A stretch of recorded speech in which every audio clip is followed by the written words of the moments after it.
South Africa is now ranked as one of the top 10 most unattractive mining countries in the world. This is a blow to the country's hopes of using the sector to attract much-needed investment. Now, stakeholders will gather in Cape Town for the mining Indaba.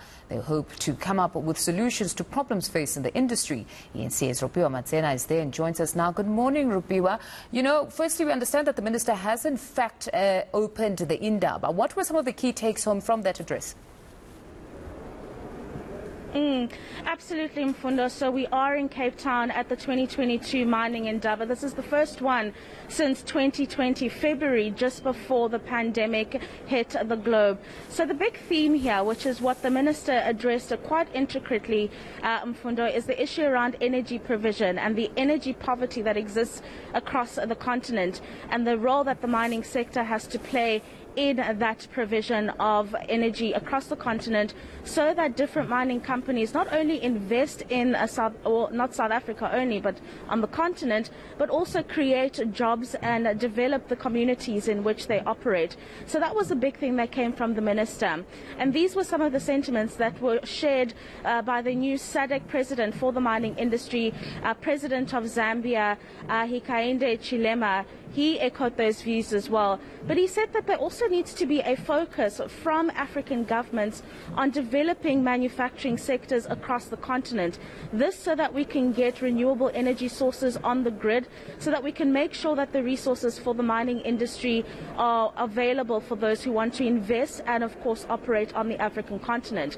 We also got an opportunity to speak to the head of the Minerals Council, Mr. Roger Baxter, earlier this morning, and he spoke quite detailed about the issues that are faced in South African mining in particular. And one of the big themes that I know that we're facing on the channel today is around the rail network systems that we have, and that is a huge issue for mining companies, in that they are unable to transport a lot of the minerals that they are producing. So what they've had to do is now spend millions more on trucks, which of course has got a negative implication on our road infrastructure. But this is what Roger Baxter had to say about our railway infrastructure and what needs to change. We probably lost about 35 billion rands worth of export earnings. So even though mining did well, we could have done even better. And a third of that 35 billion extra export revenue, that's target versus actual rail performance, would have gone to Treasury, roughly a third of it. So it is a significant issue.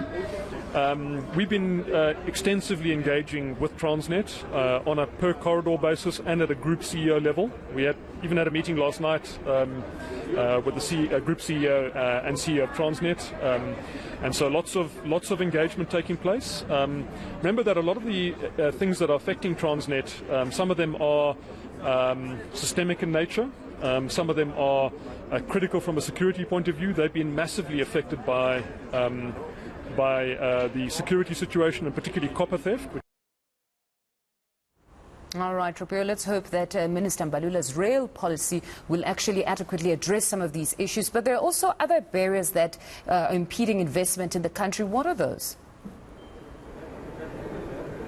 Licensing, Mfundo. There is a huge backlog in licensing of various licenses for mining companies to operate, water licenses, power licenses, different ones. And the big issue that was highlighted by the Minerals Council this morning, Mfundo, is the issue of corruption and the impact that corruption has on these licenses that need to be issued, as well as license renewals. We find that mining companies have their operations halted for periods of time because renewals take so long, that process. And usually what companies would have to resort to is to pay some or other form of a bribe, and many of them obviously refuse to do so, and so the process for them to operate becomes a big one. And then another issue that was raised there is the issue of exploration, and the policy document that has now been developed to go through the exploration process for mining companies to look for various sites is now on the table for discussion between government-related stakeholders and the mining industry. So that's going to be another important one that's going to be looked at during the week, including just energy transition. But let me take you back to the issue of the licensing and just some insight from the Minerals Council in terms of how that impedes business on the African continent, not just South Africa. getting rid of some of this red tape, enabling us to bring on stream our energy projects, getting our rail capacity back on stream, and continuing our ongoing cooperation with the DMRE and government will be parts of the story to get this process underway. We do have a new exploration plan that's been published by government. We are still interrogating the plan, and hopefully we'll come to a particular point where we can take that plan out and say, right, here's South Africa's plan, and it's going to be one which is going to help shape increased investment in exploration for the country going forward.